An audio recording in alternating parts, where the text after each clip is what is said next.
हमारे भारत का पड़ोसी देश चाइना आज पूरी दुनिया में अपने ट्रेड की वजह से राज कर रहा है। साल 1990 में इंडिया और चाइना की इकोनॉमी एक ही साथ ग्रो कर रही थी, लेकिन इन 34 सालों में ऐसा क्या हुआ कि इंडिया की इकोनॉमी 3.6 ट्रिलियन डॉलर्स की है और वहीं चाइना की इकोनॉमी 18.5 ट्रिलियन डॉलर्स की हो चुकी है। और चाइना की इकोनॉमी दुनिया की दूसरी सबसे बड़ी इकोनॉमी बन गई यूएस के बाद। वहीं यूएस की इकोनॉमी 27.36 ट्रिलियन डॉलर्स की है। पर एक्सपर्ट्स का कहना है कि साल 2026 तक चाइना दुनिया की सबसे बड़ी इकोनॉमी बन जाएगी। लेकिन चाइना में आज से 40 साल पहले 96% पुअर्टी थी। गरीबी और भुखमरी की वजह से चाइना का बुरा हाल था। साल 1980 से 2020 के बीच चाइना ने अपनी इकोनॉमी का साइज 75 गुना तक बढ़ा लिया है और आज के डेट में चाइना का पुअर्टी रेट 0.7% है। जहां रशिया और अमेरिका जैसे देशों ने ऑयल एंड नेचुरल गैस को अपनी इकोनॉमी का बेस बनाया, वहीं चाइना के पास ना तो ऑयल था और ना ही नेचुरल गैस। पर फिर भी चाइना ने सिर्फ 40 सालों में इतना ज्यादा ग्रो कैसे कर लिया? इसके पीछे का मेन रीजन क्या है, आइए समझने की कोशिश करते हैं आज की इस वीडियो में।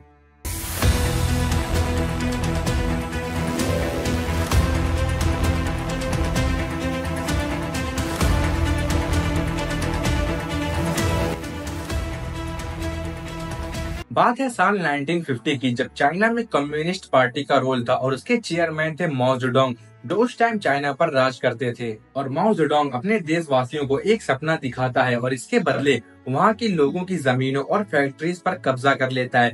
यहाँ पर कब्जा करने का ये मतलब नहीं कि हड़प लिया, मतलब अब ऐसा होता था कि माओ जेडोंग उस जमीन और फैक्ट्री को अपने हिसाब से चलाएगा। वो जो फसल उगाने के लिए कहेगा लोग वही उगाएंगे, जो प्रोडक्शन करने को बोलेगा लोग वही करेंगे और फिर सरकार ही उसको बेचती थी। मतलब माओ जेडोंग ने चाइना के लोगों को सिर्फ लेबर बना दिया था और इसकी वजह से चाइना में फूड क्राइसिस यानी भूखमरी आ गई थी। और इसका रिजल्ट इतना ज्यादा बुरा था कि साल 1958 से 1962 के बीच चाइना में 36 मिलियन लोगों की जान चली गई।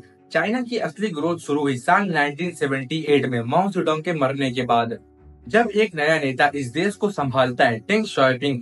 और इनका माइंडसेट माओ से बिल्कुल अलग था। इनके लीडर बनने के बाद जब इन्होंने देश की ये हालत देखी, तब डेंग को पता था कि चाइना को बहुत सारे रिफॉर्म्स की जरूरत पड़ेगी। डेंग ने सबसे पहले रिफॉर्म शुरू किया एग्रीकल्चर सेक्टर में, जहां पर किसानों को छूट दी जाने लगी। किसानों की लैंड ओनरशिप जो पहले की सरकार ने अपने पास ले ली थी, डेंग ने उनमें से काफी लोगों की लैंड वापस कर दी और उनको वहां पर खेती करने को बोला गया।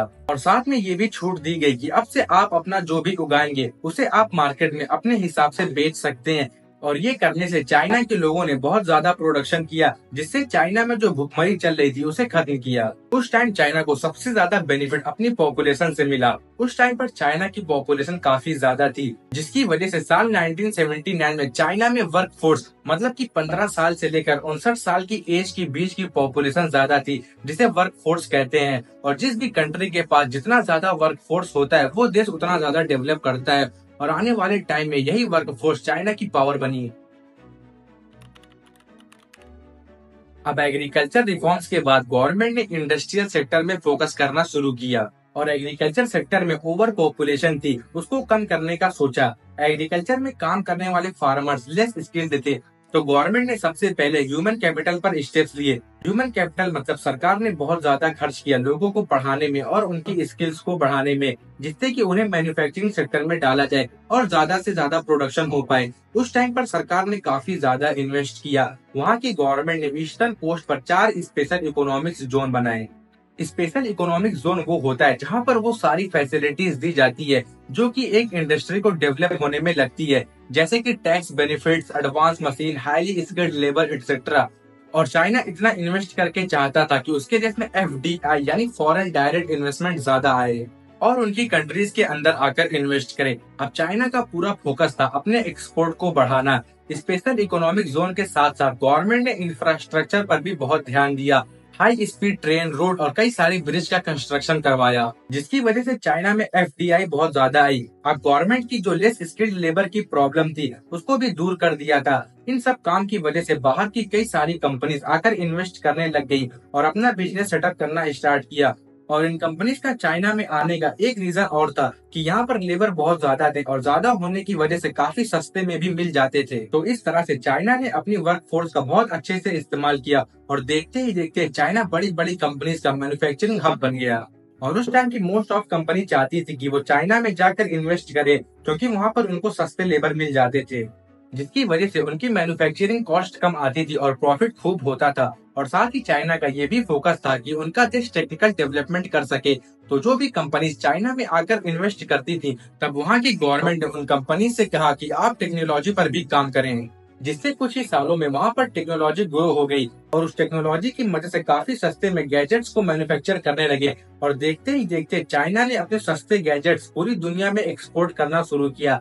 उस टाइम पर चाइना ने सस्ते सस्ते मोबाइल फोन मैन्युफैक्चर करके पूरी दुनिया में बेचे और चाइना की बैकबोन मैन्युफैक्चरिंग सेक्टर को मानी जाती है। वर्ल्ड बैंक के अकॉर्डिंग चाइना दुनिया का सबसे बड़ा मैन्युफैक्चरर है। चाइना की जीडीपी में सिर्फ अकेला मैन्युफैक्चरिंग सेक्टर 28.7% कंट्रीब्यूट करता है। और 1979 के बाद से चाइना ने बहुत तेजी से ग्रो किया और सिर्फ 40 सालों के अंदर वर्ल्ड की सेकंड लार्जेस्ट इकोनॉमी बन गया। अब थोड़ा जान लेते हैं कि चाइना में 1979 के बाद से क्या क्या चेंजेस हुए हैं। 1978 में चाइना का ग्लोबल शेयर 1.8% का था और 2017 में यही शेयर 18.2% का हो गया। 1979 के बाद से चाइना ने इतनी तेजी से ग्रो किया है कि इसका एनुअल ग्रोथ 10% से भी ज्यादा का है। अमेरिका का सबसे बड़ा एक्सपोर्टर चाइना है और चाइना थर्ड लार्जेस्ट एक्सपोर्टर है यूएस का। 1980 में चाइना और यूएस का ट्रेड काफी कम था, सिर्फ $5 बिलियन का, और 2018 में यही ट्रेड $5 बिलियन से बढ़कर $660 बिलियन का बन गया। इस दौरान चाइना बहुत बड़ा एक्सपोर्टर बन गया। 1979 में चाइना एक्सपोर्ट करता था $14 बिलियन का और 2018 में चाइना ने एक्सपोर्ट किया $2.5 ट्रिलियन का। चाइना जो सबसे ज्यादा एक्सपोर्ट कर रहा है वो है इसके electric gadgets, equipments, plastic and automobiles. चलिए दोस्तों, ये तो हो गई चाइना की ग्रोथ की बात। अब बात कर लेते हैं कुछ ऐसी प्रॉब्लम्स की जो चाइना काफी टाइम से फेस कर रहा है। डेवलपमेंट की वजह से चाइना में पॉल्यूशन काफी ज्यादा बढ़ गया है और साथ ही साथ चाइना में करप्शन काफी हद तक बढ़ गया है। और तीसरी जो सबसे बड़ी प्रॉब्लम आ रही है वो है एजिंग पॉपुलेशन। वहाँ की पॉपुलेशन बूढ़ी हो रही है। 2022 में वहाँ 28 करोड़ पॉपुलेशन 60 साल के ज्यादा के हो चुके हैं, जो कि चाइना की पूरी पॉपुलेशन का 19.8% है। और चाइना की बढ़ती पॉपुलेशन इस दौरान कम हो रही है। आज चाइना के अंदर जो एजिंग पॉपुलेशन हमें देखने को मिल रही है वो इनका 1979 में लिया गया स्टेप 1 चाइल्ड पॉलिसी का नतीजा है। इसी वजह से जो नई जनरेशन पैदा हो रही वो रिप्लेस नहीं कर पा रही है। ये रीजन है वहाँ की एजिंग पॉपुलेशन का। 2011 से ही चाइना की ग्रोथ में कमी आ रही है। तो ये थी पूरी स्टोरी चाइना के ग्रोथ की। आई होप आपको वीडियो काफी इंफॉर्मेटिव लगी होगी। अगर आपको वीडियो अच्छी लगी तो आप यहाँ पर क्लिक करके दुबई की भी हिस्ट्री जान सकते हैं। और अगर आप चैनल पर नए हैं तो चैनल को सब्सक्राइब कर लें। मिलते हैं जल्दी किसी नए वीडियो में किसी नए इंटरेस्टिंग टॉपिक के साथ।